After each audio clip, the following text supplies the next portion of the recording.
busy executives as quick summary of the contents of the reports. अगर कोई ऐसा person है जो कि बहुत ज़्यादा बिजी है, ठीक है, उसने क्या करना है, वो जस्ट आपकी समरी को देखेगा और उसको बाकी पता चल जाएगा कि अच्छा इस रिपोर्ट के अंदर क्या है, वो बाकी पूरी रिपोर्ट आपकी नहीं पड़ेगा, ठीक है। इसलिए आप इसको जितना हो सके कंसाइज करो, और ये आपकी जो हो ना, ये यहाँ पे लिखा हुआ कि it should be no more than half a page, half page से ज़्यादा नहीं होनी चाहिए, ठीक है। उसके बाद नेक्स्ट चीज इंट्रोडक्शन। पहले हमने लिखा है एब्स्ट्रैक्ट, अब हम लिखेंगे इंट्रोडक्शन।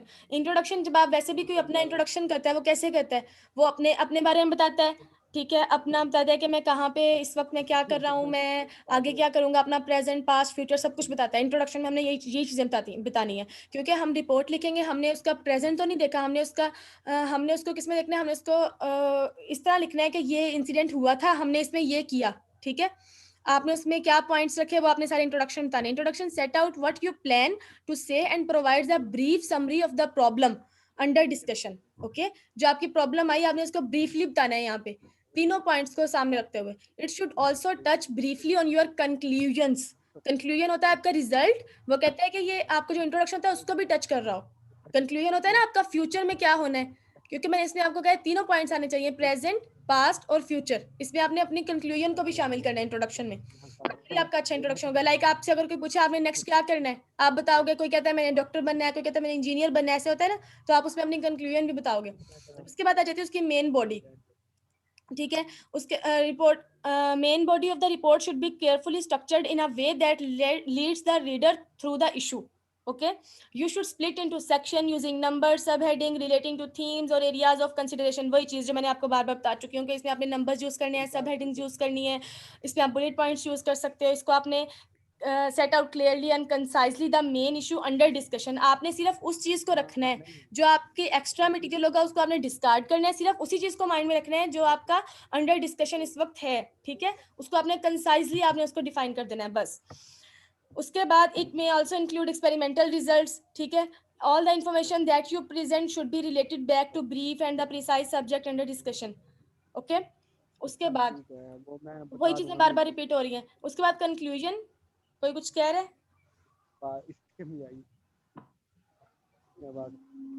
ठीक है, वो माइक ऑन है। ठीक है। इसके बाद आता है conclusion, set out what inferences you draw from the information, ठीक है। आपने क्या निकाला, उस जो आपको इन्फॉर्मेशन मिली, आपने उसकी कंक्लूजन क्या निकाली, उसका रिजल्ट क्या आया। मे बी वो इस तरह हो सकता है आपका एक्सपेरिमेंटल रिजल्ट हो। एक्सपेरिमेंटल रिजल्ट का मतलब है कि आपके सामने कोई चीज हुई हो और आपने उसको बयान किया है, ठीक है। मे बी इस तरह हो कि आपने वैसे ही मतलब कोई इन्फॉर्मेशन किससे गैदर करके आपने लिख रहे हैं। इसके अलावा इट मे इंक्लूड रिकमेंडेशंस। मैंने स्टार्ट में आपको बताया था कंक्लूजन और रिकमेंडेशंस समटाइम आप इसको मर्ज करके लिखते हो और समटाइम इसको सेपरेट सेपरेट करते हो, ठीक है। These may be included in a separate section. Recommendations suggest how you think the situation। अब देखो मैंने आपको कहा था आपने अपनी आर्गुमेंट बात करेंगे, ओपन बात कर रखी है, लेकिन रिकमेंडेशंस में आपने अपने आर्गुमेंट दे सकते हो कि आप क्या सोचते हैं, आपकी सिचुएशन किस तरह हुई होगी। ओके,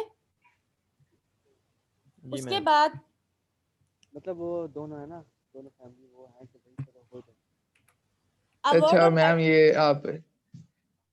ये आप दोबारा बता दीजिएगा पिछली स्लाइड पे, पिछली स्लाइड ओपन कीजिएगा। ये जो है थी रिकमेंडेशन, जी इसमें तो हम अपनी जो है सजेशन वगैरह दे सकते हैं ना। मैं बता रही हूँ ना कि अगर आपको मैं कोई इस तरह का क्वेश्चन आ जाता है कि क्या रिपोर्ट में आप लोग अपने आर्गुमेंट्स दे सकते हो, नो, इसका आंसर होगा नो। आप रिपोर्ट्स में कभी भी अपने बता सकते हैं कि अच्छा एक्सीडेंट हुआ था, इसमें ये हो सकता था, इसमें ये हो सकता था, इस तरीके से अगर वो आता तो वो बच सकता था, ऐसे ही है ना।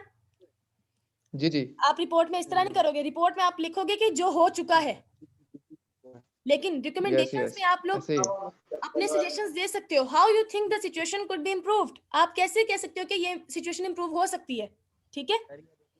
And should be specific, achievable and measurable. If your recommendations have financial implications, you should set these out clearly with estimated cost if possible। वही चीज कि अगर आपको इस तरह हो कि आपके फाइनेंशियल इंप्लीकेशंस वहां पे आए कि आप उसको एस्टिमेटेड कॉस्ट उसकी बता दोगे, देन वो इशू रिजॉल्व हो सकता है। मतलब आप उसमें रिकमेंडेशंस में आप अपने रिकमेंडेशन दे सकते हो।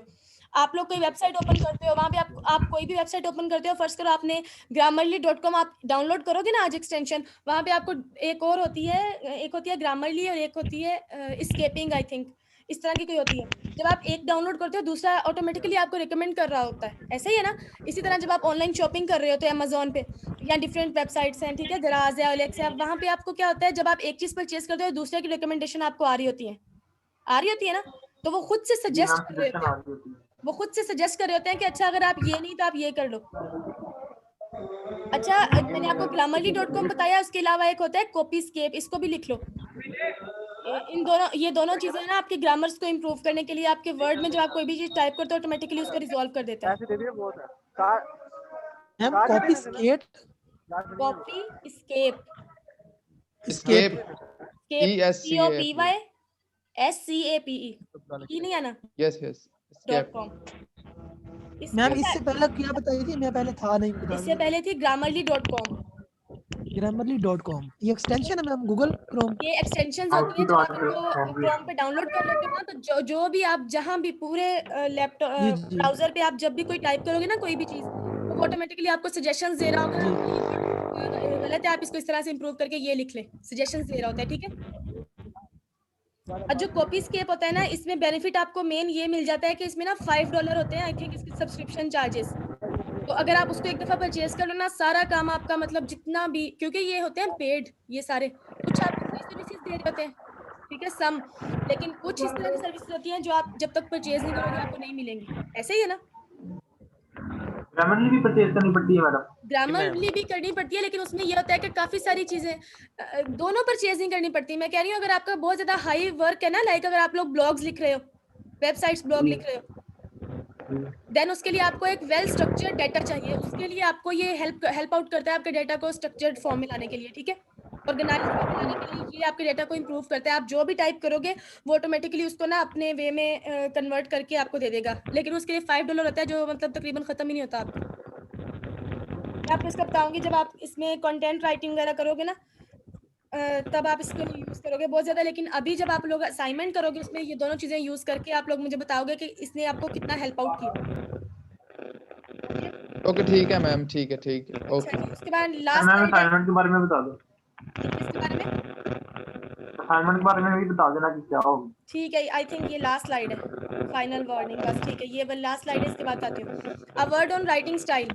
जब आप when writing a report your aim should be to absolutely clear, वही चीज बार बार, above all it should be easy to read and understand even to some with a little knowledge of the subject area. कि आपको जो भी आप लिख रहे हो वो इजी टू अंडरस्टैंड हो, वो क्लियर हो, और कोई ना कोई उसका पर्पस हो जिसके लिए आप लिख रहे हो, ठीक है। You should therefore aim for crisp, precise text using plain English and shorter words. वो कह रहा है कि जितना आप इसमें सिंपल हो ना उतना अच्छा है आपके लिए, ठीक है। अच्छा, इसके बाद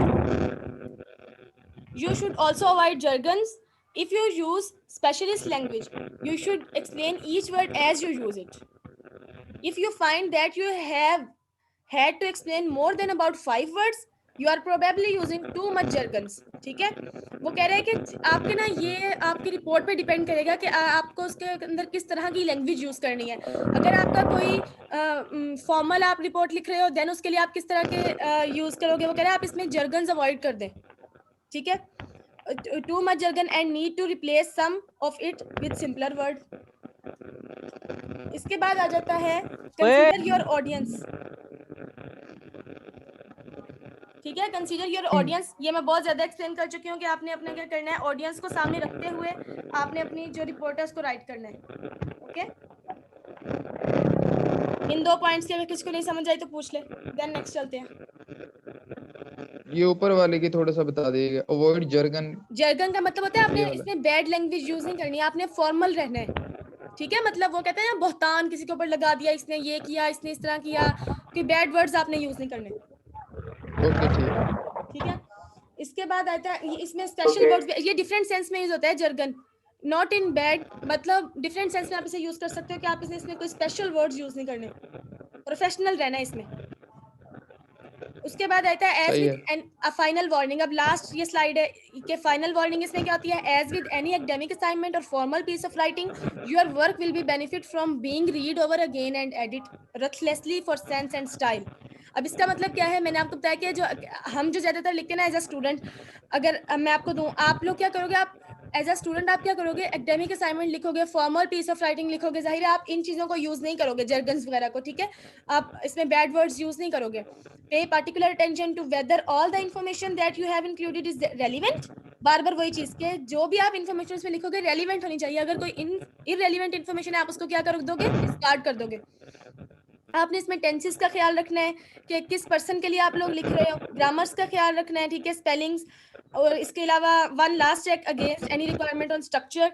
कोई भी रिक्वायरमेंट आपके पास आए आपको स्ट्रक्चर्ड फॉर्म में लिखनी है, ओके। इसके बाद आता है for an academic assignment make sure that